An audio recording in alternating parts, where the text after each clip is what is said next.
Good morning. It is Heather with Murray's Home for Wayward Chickens, and we have our little stargazing victim patient with us.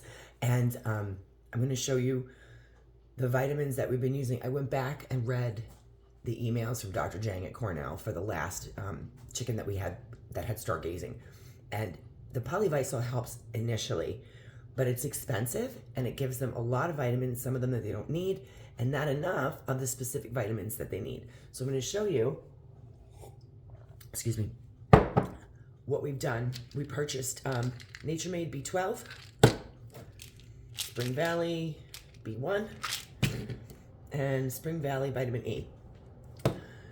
1/10 of a regular dose for people is enough for a chicken. So what we've been doing is I clean out my coffee bean grinder very, very well, so we don't give them straight coffee beans. And I grind up 2 B12s, 2 B1s, and then the doses 10 times. It's a little stronger than it needs to be, but half of it drips out. They digest and absorb and process the vitamins so quickly that it's okay to give them a little bit extra. That way they get it. But the vitamin E is a little bit different because the vitamin E is one of these liquid gels. So what we have to do is cut the tip of it off. It's a very oily substance. So you can't really just stick it in the water and give it to them because it doesn't mix. So I'll show you for the vitamin E, it's one of these little gels. I take a scissor and I just snip the top of the caplet off. And what happens, it doesn't come out. And we just sort of squirt it as if we're giving it to her from an oral syringe, and she gets straight vitamin E. And that is perfectly fine to do, at least according to the doctor at Cornell. That gives us, let me show you. It's definitely not Rhinac. It looks like it's Stargazing. Chickens don't hold their heads like this. That is not normal. She does have some neck control, which is good. I think it's either a very mild case of stargazing, if that's even possible, or we caught it early and we've been treating it so it hasn't gotten progressively worse. We did keep her in the house for the last few days. Holding her head like this, if you have a chicken that holds her head like this, it's not normal. And so I'm going to cut the tip of this off and show you how we give this to her, and then I'll show you how I grind up the vitamins. And what I did was I took an empty bottle of polyvisol, threw the bottle away, kept the oral syringe because it has the 0.5 milliliter and the 1 milliliter measurements right on it, and then we just dose her with a little bit of water mixed in with the vitamins once they've been pulverized in the coffee bean grinder. So hang on one second. Excuse me, it's very, very early, very early. So I take a scissor and I just nip off.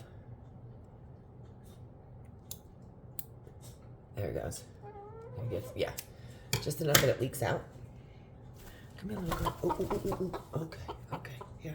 I have to hold her with the other hand because of the way her head is tilted. And then I can just sort of squeeze it towards the side of her mouth and have it go in. Can you be a good girl?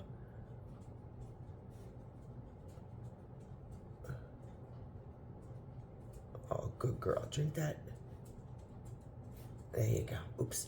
It's very goopy, very syrupy. Can you actually swallow it, please? Come on. Did you get it? There you go. That's a good girl. It's a little bit more. Good girl. Okay, so she got her vitamin E. I'm going to show you how I pulverize the vitamins now. The reason why I double what I put in the coffee bean grinder is just because it's hard to get one little vitamin broken up. I mean, it breaks up, but it still stays like slightly chunky, and I want it to literally be powder so that it mixes with the water, completely dissolves, and then I can feed it to her in an oral syringe. And 2 of the B12 and 2 of the B1 tend to give enough to bounce around. Those are pretty big. These are the B1s. These are 250 milligrams, and the B12 is 1,000 micrograms. This gets a little loud for a second.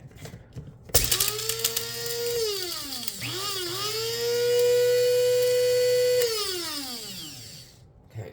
Of course, after I wash it, I make sure it's thoroughly, thoroughly dry so that we don't lose the powder. Then I use my little butter dishes, and sometimes double chicken And that is powder. Let's get all the good stuff. And then I'm gonna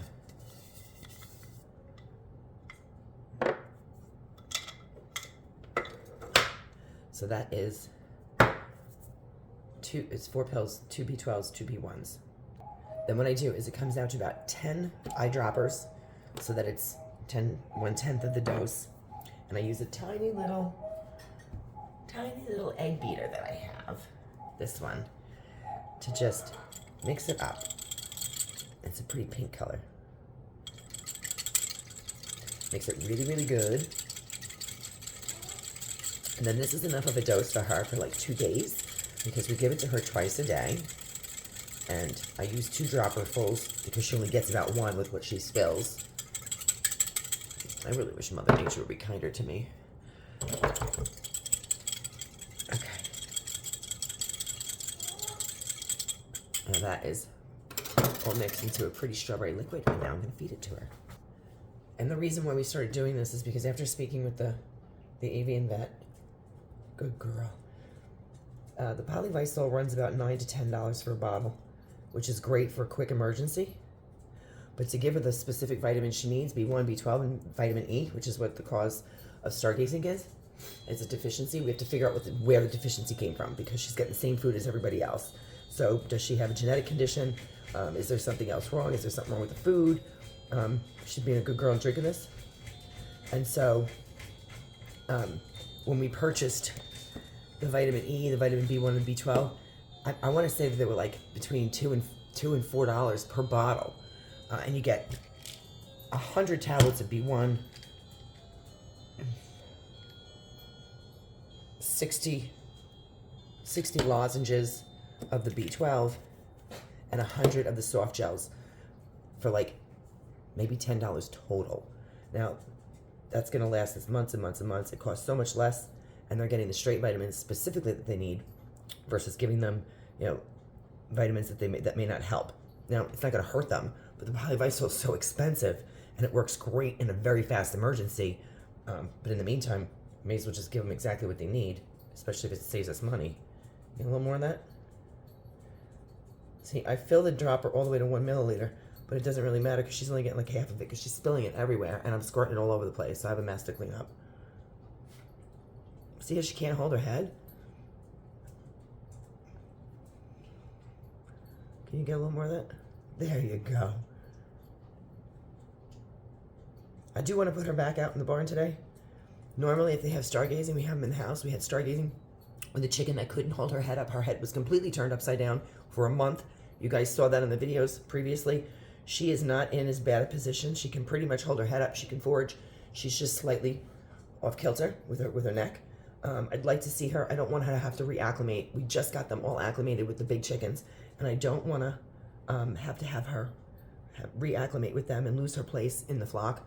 So we're going to keep an eye on her going out there, of course, and make sure, because she's been in the house for 2 days now. And because she was already sort of low on the packing order because she's a smaller chicken, I don't want her to have to start all over again. So I'm going to keep an eye on her to make sure she doesn't get picked on. She does miss her friends. We have a second chicken in the infirmary room. So our laundry room has a perch, and that's the infirmary. We have a second chicken that's in there. We're not sure if she has an injury. One side of her body looks a little rounder than the other side, and her wing is dipped. So I figured she could have a friend. The 2 of them are in there together. But she also this one has some diarrhea. I have to look up what could be the cause of that, unless it's from the vitamins. But she is eating. We gave them eggs. If you have any questions or comments, please feel free to leave them. We're going to keep her on this regimen, according to the doctor that we usually work with, up to a month.